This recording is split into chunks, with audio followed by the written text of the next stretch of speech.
오늘 저희들에게 주신 하나님의 말씀 우리 함께 보시겠습니다. 하나님의 말씀은 고린도전서 1장 18절부터 25절까지 말씀입니다. 신약성경 264쪽 어간에 있는 고린도전서 1장 18절부터 25절까지 말씀을 저와 여러분이 한 절씩 교독하시고 마지막 절은 함께 보시겠습니다. 십자가의 도가 멸망하는 자들에게는 미련한 것이요 구원을 받는 우리에게는 하나님의 능력이라. 기록된 바 내가 지혜 있는 자들의 지혜를 멸하고 총명한 자들의 총명을 폐하리라 하였으니, 지혜 있는 자가 어디 있느냐? 선비가 어디 있느냐? 이 세대의 변론가가 어디 있느냐? 하나님께서 이 세상의 지혜를 미련하게 하신 것이 아니냐? 하나님의 지혜에 있어서는 이 세상이 자기 지혜로 하나님을 알지 못함으로 하나님께서 전도에 미련한 것으로 믿는 자들을 구원하시기를 기뻐하셨도다. 유대인은 표적을 구하고 헬라인은 지혜를 찾으나 우리는 십자가에 못 박힌 그리스도를 전하니 유대인에게는 거리끼는 것이요 이방인에게는 미련한 것이로되 오직 부르심을 받은 자들에게는 유대인이나 헬라인이나 그리스도는 하나님의 능력이요 하나님의 지혜니라. 하나님의 어리석음이 사람보다 지혜롭고 하나님의 약하심이 사람보다 강하니라. 아멘. 네, 참 좋으신 우리 주님의 크신 은총이 우리 토론토 한의장로교회 모든 분들에게 오늘도 함께 하시기를 주님의 이름으로 축복합니다. 여러분, 성경을 읽다 보면 하나님은 공평하지 않은 것 같다라는 생각을 가질 때가 있는 것 같습니다. 지난 주간에 기묘한 요한복음 이야기에서는 예수님께서 기적을 행하시면서 예수님께서 메시아 되심을 드러내는 그런 본문을 나누었는데요. 그 시간에 나눈 내용 중에서 하나님께서 불공평하시다는 생각을 하게 하는 그런 내용이 있었습니다. 지난 시간 요한복음 특강을 통해서 나눈 본문은 한 3가지 정도 되는데 38년 된 병자를 치유하신 이야기, 그리고 날 때부터 맹인된 사람을 치유하신 이야기, 그리고 죽은 나사로를 살리신 이야기, 이 3가지 본문을 통해서 우리가 예수님께서 메시아 되심을 드러내는 사건을 우리가 보았습니다. 예수님은 이 3가지 사건을 통해서 당신께서 메시아 되심을 보여주셨고 그리고 하나님의 영광을 드러내 주셨습니다. 그런데 이 이야기 중에서 우리의 마음을 조금 불편하게 만드는 것이 있었습니다. 그 이야기가 무엇이냐면 바로 날 때부터 맹인된 사람을 이제 예수님께서 치유하시는 내용이었는데요. 이 이야기가 우리의 마음을 좀 불편하게 만든 이유는 이 이야기 속에 담긴 그 하나님은 사람에게 조금 불공평하게 대하시는 게 아닌가라는 생각을 우리가 가졌기 때문입니다. 우리가 이 공평에 대해서 좀 이야기를 나누기 전에 먼저 이 날 때부터 맹인된 사람의 이야기를 짤막하게 요약해서 좀 나눠보면 좋겠는데요. 내용은 이렇습니다. 예수님께서 길을 가실 때 날 때부터 맹인된 사람을 예수님이 보십니다. 그때 제자들이 예수님께 여쭤봅니다. 랍비여, 이 사람이 맹인으로 된 것이 누구의 죄로 인함이니이까? 자기니이까? 그의 부모니이까? 이 질문을 받은 예수님께서는 이렇게 대답하셨습니다. 이 사람이 날 때부터 맹인된 이유는 그 사람이나 그 부모의 죄로 인한 것이 아니라 바로 그에게서 하나님이 하시는 일을 나타내고자 하십니다 라고 예수님께서 대답을 하셨습니다. 이제 이 부분에서 강의를 들으시는 분들 중에는 이런 질문이 생기셨습니다. 그 질문의 핵심은 이것이었습니다. 하나님께서 하나님의 영광을 드러내시기 위해서 한 사람을 날 때부터 맹인으로 만드신 것이 좀 하나님께서 너무 하신 것이 아니냐라는 질문이었습니다. 굳이 사람을 맹인으로 만들지 않으셔도 하나님께서는 하나님의 영광을 충분히 드러내셨을 수가 있으셨을 텐데 왜 하나님께서는 한 사람의 인생을 태어날 때부터 맹인으로 만드시면서까지 하나님의 영광을 꼭 그런 방법으로 드러내셔야 하셨냐? 즉 하나님께서 불공평하신 것이 아니냐라는 질문이었습니다. 여러분, 이 질문에 대해서 어떻게 생각하십니까?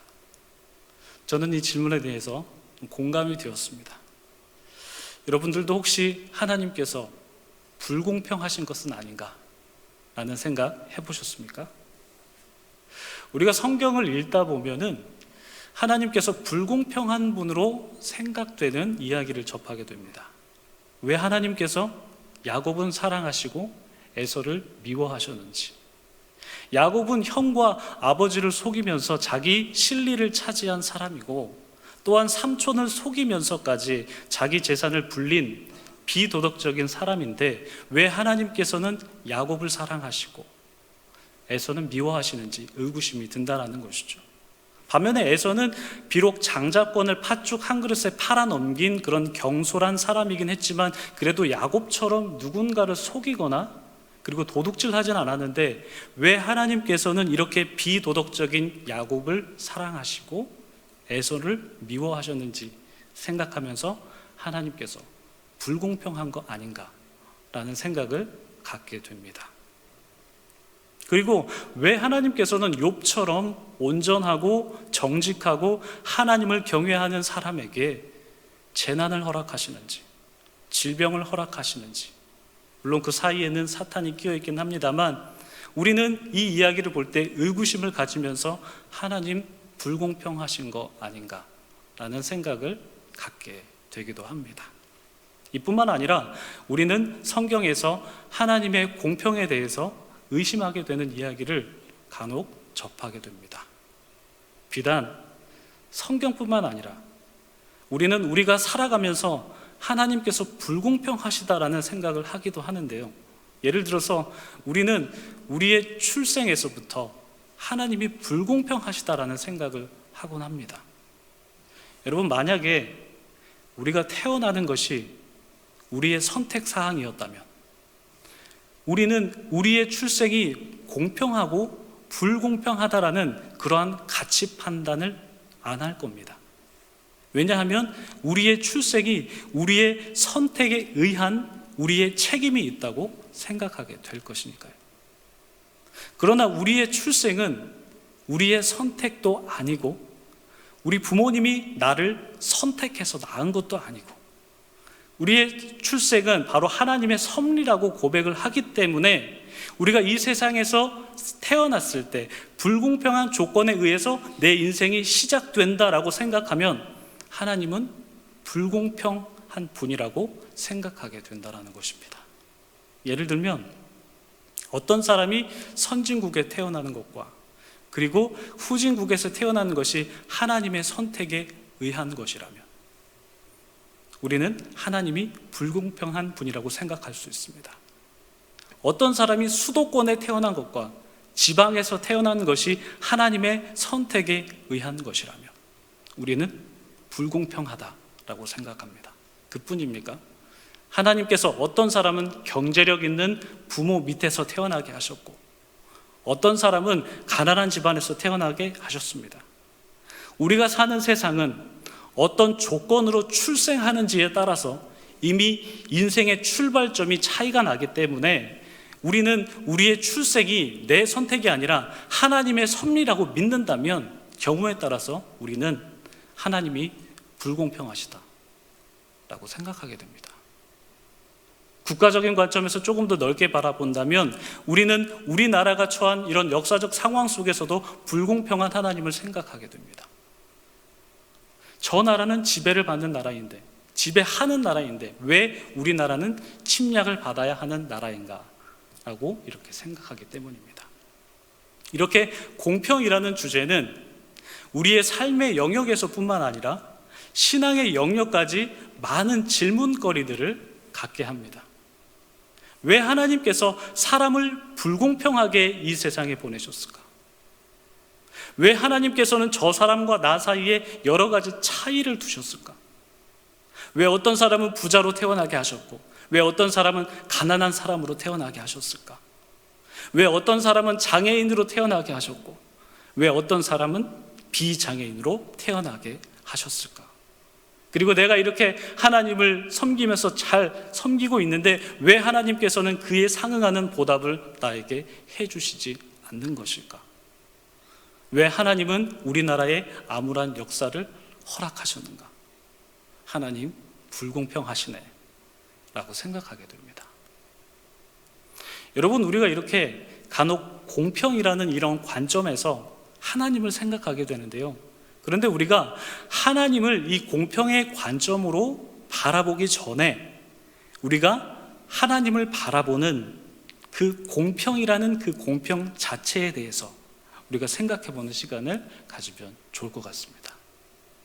여러분, 공평을 생각하면 무엇이 연상되십니까? 흔히 공평이라고 생각하면 공정한 분배를 생각합니다. 예를 들어서 배고픈 사람이 두 사람이 있는데 빵이 하나밖에 없다면 그것을 어떻게 공평하게 분배할지를 우리는 고민하게 됩니다. 그래서 가장 합리적인 방법을 찾는데요, 합리적인 방법이 무엇일까요? 배고픈 사람이 두 사람이 있고 빵이 하나가 있으면 한 사람은 그 빵을 자르고 그리고 다른 사람이 그 빵을 선택하게 하는 것입니다. 그러면 그 빵을 자르는 사람은 아주 정확하게 1mm도 넘어가지 않도록 정확하게 자릅니다. 왜냐? 선택권이 나에게 없기 때문에. 이렇게 공평이라는 것은 반드시 분배라는 것을 생각하게 된다라는 것입니다. 다시 말해서 공평이라는 것은 분배와 굉장히 밀접한 관계가 있다라는 것이죠. 이것은 다시 말해서 우리가 하나님을 공평이라는 관점으로 바라볼 때 그 공평의 관점은 바로 분배라는 개념을 동반하게 되어 있습니다. 그런데 이 분배 개념은요, 우리가 살아가는 경제 시스템의 아주 핵심적인 가치라고 말을 할 수가 있습니다. 여러분, 근대를 지나서 현대를 이르기까지 아우르는 두 가지 경제 시스템이 있습니다. 그것이 무엇일까요? 바로 공산주의와 자본주의입니다. 흔히 공산주의의 반대말을 우리가 민주주의다 이렇게 생각하는 경우가 있는데, 민주주의는 정치 시스템 개념이지 경제 시스템 개념은 아닙니다. 그래서 민주주의의 반대말은 사회주의가 되는 것이고 공산주의의 반대말은 바로 자본주의가 되는 것이죠. 공산주의와 자본주의를 구분하는 기준을 간단하게 말씀드리면 생산수단을 누가 갖고 있느냐에 따라서 구분됩니다. 여기서 생산수단이란 말은 자원을 이용해서 생산물을 만들어내는 수단을 말하는 것입니다. 예를 들면 기계 같은 거, 공장 같은 것을 들 수가 있겠죠. 즉 이러한 생산수단을 누가 소유하느냐에 따라서 공산주의와 자본주의가 구분됩니다. 공산주의는 생산수단을 국가가 소유하고 그 생산수단으로 생산된 생산물들을 국민들에게 분배합니다.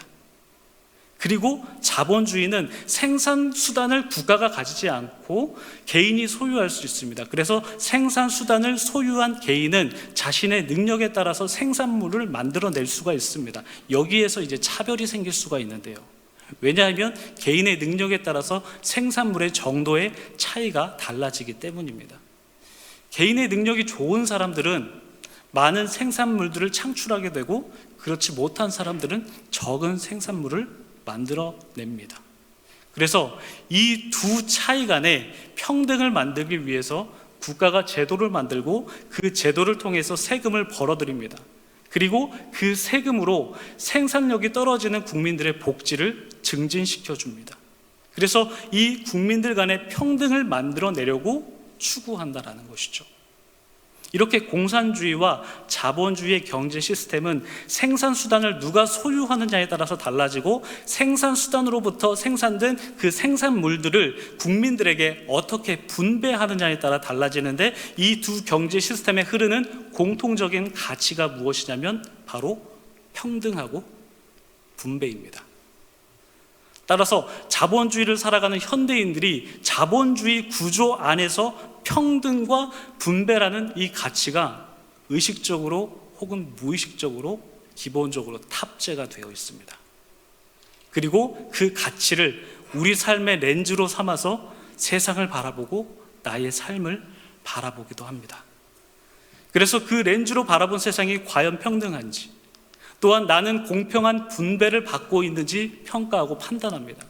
이렇게 우리는 공평과 분배의 렌즈로 세상과 나를 바라보는데, 여기에 그치지 않고 우리는 그 렌즈로 하나님도 바라본다라는 것이죠. 하나님께서 과연 평등하신가를 생각하는 것도 경제 시스템 안에서 흐르는 평등과 분배의 관점으로 하나님을 바라보는 것입니다. 이렇게 우리가 경제 시스템 속에서 흐르는 평등의 개념으로, 분배의 개념으로 세상을 바라보고 그 세상을 살아가는 나를 평가하기도 하는데, 그럴 수 있죠. 세상과 나는 그런 시스템 속에서 살아가고 있으니 평가할 수 있습니다. 그런데 이러한 평등의 관점으로, 분배의 관점으로 하나님을 바라보는 것이 과연 온당한 것인가? 적합한 것인가? 질문하게 됩니다. 다시 말해서 세상의 시스템 속에 흐르는 그 평등이라는 관점으로 하나님을 바라볼 때 우리는 과연 성경에 나타난 하나님을 제대로 이해할 수 있겠느냐라는 것이죠. 우리가 이 질문에 대한 답을 찾기 위해서 우리가 오늘 먼저 본문의 배경을 한번 살펴보면 좋을 것 같습니다. 오늘 본문은요, 고린도전서입니다.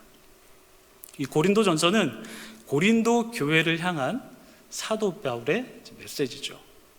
고린도 교회는 이제 고린도 지역에 있는 교회였는데, 이 고린도는 항구 도시였기 때문에 무역이 발달했습니다. 그래서 고린도는 자연스럽게 경제적 성장을 이루게 되었는데, 그에 따라서 자연스럽게 학문도 발달하게 되었습니다. 왜냐하면 학문의 발달은 경제력에 따라서 좌우가 되기 때문에 그렇습니다. 그래서 고린도는 경제적 발전으로 인해서 학문이 발달하게 되었고, 학문이 발달하면서 당연히 많은 학자들이 배출되었을 것입니다. 그 학자들은 바로 오늘 본문에서 지혜자라고 불리는 사람들인데, 오늘 본문 20절에 나오는 지혜 있는 자, 선비, 그리고 이 세대의 변론가들이 바로 그러한 교육의 혜택을 받은 사람들을 의미합니다. 그러한 지혜자들은 그들이 살아가는 사회 시스템에 많은 영향을 주었을 것이고, 그리고 그들의 영향으로 사회 시스템은 발달하게 되었을 것입니다. 그리고 그 발달된 사회 시스템 속에서 자연스럽게 지혜자들은 지속적으로 또 배출되었을 것입니다. 즉 고린도는 지혜자들과 사회 시스템의 그 선순환 구조 속에서 경제적으로, 학문적으로 발달된 도시라고 볼 수 있습니다. 그렇기 때문에 고린도에서 살아가는 사람들은 당연히 지혜자들이 만든 사회 시스템과 그 시스템에 녹아있는 가치를 통해서 세상을 바라보기도 하고, 사람을 바라보기도 하고, 하나님도 바라보려고 시도했다라는 것이죠. 다시 말해서 고린도 사람들은 지혜자들이 만들어낸 그 시스템 속에 흐르는 렌즈로 모든 것을 다 바라보려고 했다라는 것입니다. 우리처럼 말이죠. 이렇게 고린도 사람들은 그들이 만든 지혜라는 이 렌즈로 세상 모든 것을 바라보고, 하나님도 바라보았을 텐데 과연 그들이 세상의 렌즈로 하나님을 바르게 바라볼 수 있었겠느냐라는 것입니다. 오늘 본문에서 어떻게 말씀하고 있을까요? 오늘 본문에서는 이렇게 말씀하고 있습니다. 오늘 본문 19절에서 21절 말씀 읽어드리겠습니다. 기록된 바 내가 지혜 있는 자들의 지혜를 멸하고 총명한 자들의 총명을 폐하리라 하였으니, 지혜 있는 자가 어디 있느냐? 선비가 어디 있느냐? 이 세대의 변론가가 어디 있느냐? 하나님께서 이 세상의 지혜를 미련하게 하신 것이 아니냐? 하나님의 지혜에 있어서는 이 세상이 자기 지혜로 하나님을 알지 못함으로 하나님께서 전도에 미련한 것으로 믿는 자들을 구원하시기를 기뻐하셨도다. 바울은 하나님께서 지혜자들의 지혜를 멸하고 총명한 자들의 총명을 폐할 것이라는 이 이사야 말씀을 인용하면서 하나님께서 이 세상의 지혜를 미련하게 하셨다라고 말씀합니다. 그리고 21절에 말씀하죠. 하나님의 지혜에 있어서는 이 세상이 자기의 지혜로 하나님을 알지 못한다. 말씀합니다. 이 세상의 지혜가 아무리 뛰어나다고 하더라도, 이 세상의 지혜로 만든 사회의 시스템이 아무리 뛰어나다고 하더라도, 이 세상의 지혜와 이 세상의 시스템에 흐르는 가치가 아무리 숭고하다고 하더라도 그것으로 절대 하나님을 알 수 없다 말합니다. 왜냐하면 하나님께서 이 세상의 지혜를 패하시고 이 세상의 총명도 패하셨기 때문에. 그래서 이 세상의 지혜로 하나님을 절대 알 수 없는 것입니다. 그래서 우리가 살아가고 있는 이 시스템에 흐르는 공평이라는 가치로 하나님을 바라보면 이해가 안 되는 거예요. 이 시스템에 흐르는 공평이라는 가치로 하나님을 바라보게 된다면 우리는 하나님을 오해하게 될 공산이 굉장히 큽니다. 왜냐하면 하나님께서는 이 세상의 지혜로 하나님을 알 수 없게 만드셨는데 그 세상의 지혜라는 렌즈로 하나님을 바라보려고 하니까 당연히 하나님을 제대로 이해할 수가 없죠. 세상의 공평의 잣대로 보면 하나님 절대 선한 분 아닙니다. 하나님이, 왜냐하면 이미 분배를 하나님께서 공평하게 하지 않으셨기 때문에 누군가에게는 태어날 때부터 좋은 조건을 허락해 주시고 누군가는 악조건을 허락해 주시는데 어떻게 하나님이 선하다고 말할 수 있겠습니까? 공평이라는 가치는 이 세상을 살아가는 사람들이 공동으로 이건 선하다라고 공동선으로 여기는 것인데 바로 그것이 공평인데 하나님께서 그 공평의 가치를 어기신다면 하나님은 이 세상의 지혜로는 절대 선한 분이 되실 수가 없으십니다. 그렇기 때문에 우리가 이 세상의 렌즈로 하나님을 바라보게 되면 하나님을 제대로 이해 못하는 것이죠. 그래서 우리가 하나님을 바르게 이해하기 위해서는 다른 렌즈를 착용해야 됩니다. 자본주의 안에서 흐르는 그 공평과 분배의 렌즈가 아니라 다른 렌즈를 봐야 됩니다. 그게 뭘까요? 22절부터 24절 보시겠습니다. 유대인은 표적을 구하고 헬라인은 지혜를 찾으나 우리는 십자가에 못 박힌 그리스도를 전하니 유대인에게는 거리끼는 것이요 이방인에게는 미련한 것이로되 오직 부르심을 받은 자들에게는 유대인이나 헬라인이나 그리스도는 하나님의 능력이요 하나님의 지혜니라. 유대인은 표적을 구하고 헬라인은 지혜를 찾지만 바울은 십자가에 못 박힌 그리스도만 전한다 라고 말합니다. 그 십자가에 못 박힌 그리스도가 비록 유대인들을 거리끼게 만들고 또한 이방인들에게는, 여기서 이방인들은 다시 말해서 지혜롭다고 여겨지는 헬라인인데 이 헬라인들에게는 그 십자가가 미련하게 보이겠지만 오직 하나님께 부르심을 받은 자들에게는 누구든지 그리스도는 하나님의 능력이고 하나님의 지혜라고 여겨집니다. 즉 이 말씀은 오직 십자가에 달리신 그리스도를 통해서만 하나님의 능력을 알 수 있고 그 십자가에 달리신 그리스도를 통해서만 하나님의 지혜가 발견된다라는 말씀입니다. 비록 그 십자가가 세상의 지혜로 보면 아주 미련한 것이겠지만 그 십자가야말로 우리가 하나님의 지혜를, 하나님의 존재를 깨달을 수 있는 유일한 길입니다. 여러분, 세상의 눈으로 보면 십자가는 어리석습니다. 아주 어리석습니다. 왜냐하면 신이 자기 아들을 죽이면서까지 사람을 구원한다는 것은 세상의 지혜로 봤을 때 비합리적이고 이것은 어리석어 보이는 것입니다. 모름지기 신이라면 자신의 능력으로 사람들을 구원해야 되는데 왜 십자가라는 그 죽음을 통해서 왜 사람을 그런 방식으로 구원하느냐라는 것이죠. 이것은 세상의 지혜로 보면 아주 비합리적인 것입니다. 어리석은 것입니다. 그렇기 때문에 이 세상의 눈으로 본다면 하나님은 정말 어리석은 분이시죠. 그러나 성경은 우리에게 말씀합니다. 오직 그 십자가를 통해서만 우리는 하나님의 능력을 알 수 있고 오직 그 십자가를 통해서만 하나님의 지혜를 깨달을 수 있다고 말이죠.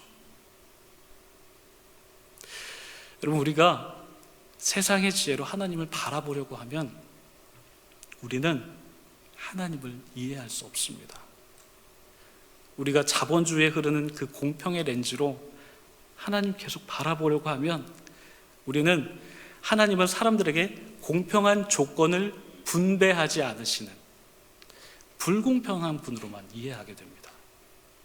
그래서 우리가 이 세상의 지혜가 만들어낸 공평으로는 하나님을 절대 이해할 수 없습니다. 우리가 하나님을 이해하기 위해서는 반드시 십자가라는 어리석음을 통해서 우리는 바라봐야 됩니다. 세상이 어리석다고 여기는 그 십자가를 통해서 하나님의 지혜를 깨닫게 되고, 세상이 미련하다고 여기는 그 십자가를 통해서 하나님의 능력을 경험하게 되는 것입니다. 그 능력은 세상이 지혜롭다고 여기는 그 가치들을 전복시키고, 그 능력은 세상이 지혜롭다고 여기는 것을 이기는 강한 힘을 제공해 줍니다. 그래서 25절에 말씀합니다. 하나님의 어리석음은 사람보다 지혜롭고 하나님의 약하심은 사람보다 강하다, 이렇게 말할 수 있는 것입니다.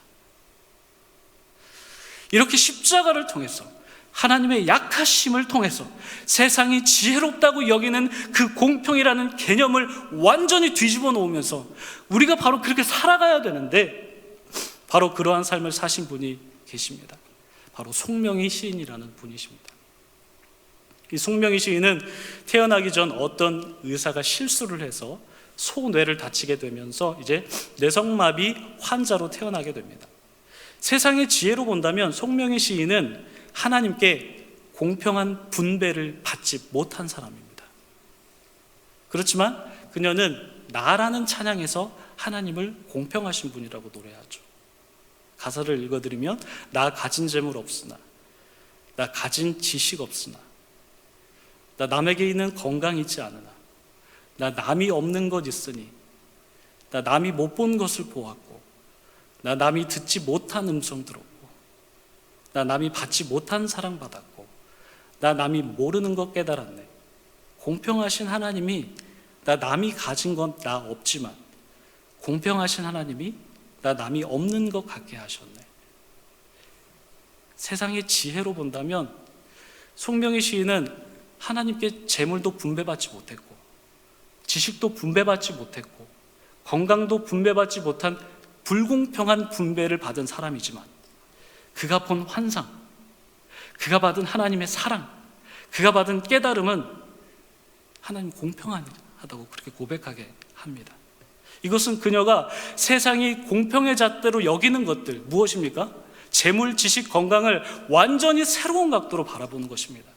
세상은 재물, 지식, 건강을 공평의 렌즈로 바라보면서 그것이 어떻게 분배되었느냐에 따라서 세상은 불공평해, 공평해, 그리고 하나님도 불공평해, 공평해, 그렇게 생각하지만 십자가는 바로 그러한 세상의 것들을 나에게 이게 공평하게 주어지는지 그걸 안 따지게 합니다. 그것을 따지지 않고 오직 하나님만 바라보게 된다는 것이죠. 그게 바로 이제 십자가를 통해서 하나님을 바라보는 것입니다.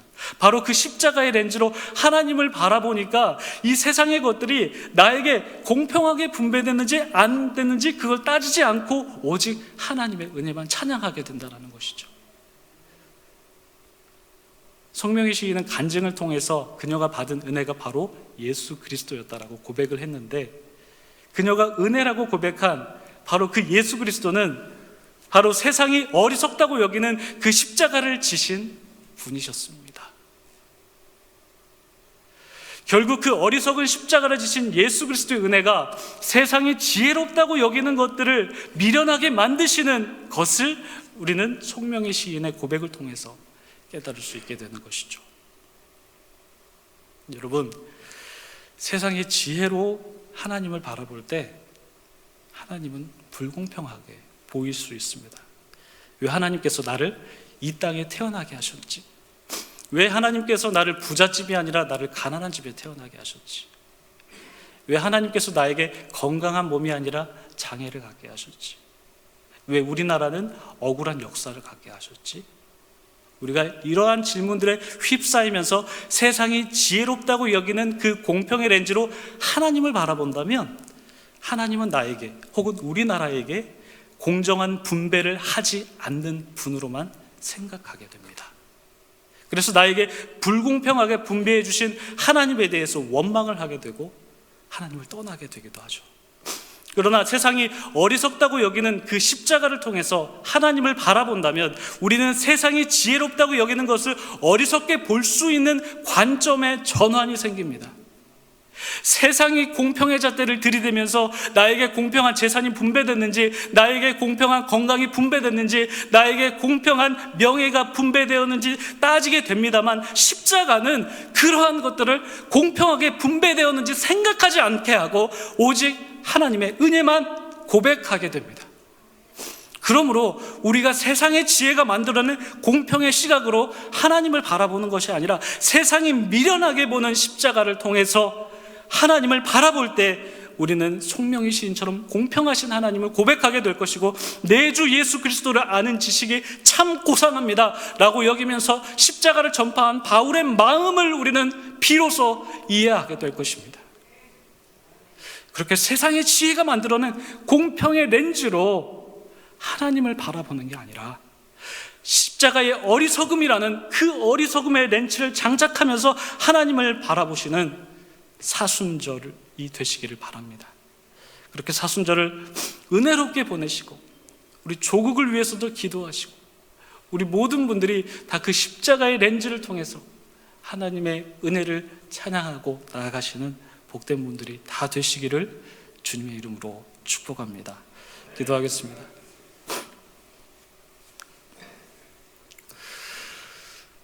참 좋으신 하나님, 세상이 알 수 없는 지혜를 저에게 허락하여 주시어서 그 지혜를 통하여서 하나님을 이해할 수 있게 하여 주시니 감사드립니다. 여전히 우리가 살아가는 이 세상 속에서는 사회의 시스템이 작동되고 있고 경제의 논리가 작동되어 있어서 때로는 우리가 그 시스템 안에서 녹아져 있는 그런 가치를 통해서 세상 바라보고 나를 바라보고 하나님도 바라보지만 하나님 그 관점으로는 하나님을 깨달을 수 없다라고 말씀해 주셔서 감사드립니다. 우리가 이 말씀을 잘 기억할 수 있도록 도와주시고 세상의 관점이 아니라 예수 그리스도 그 십자가를 통하여서 하나님을 바라보는 사순절을 맞이하며 살아갈 수 있도록 도와주시옵소서. 감사드리며 예수님의 이름으로 기도드립니다. 네, 우리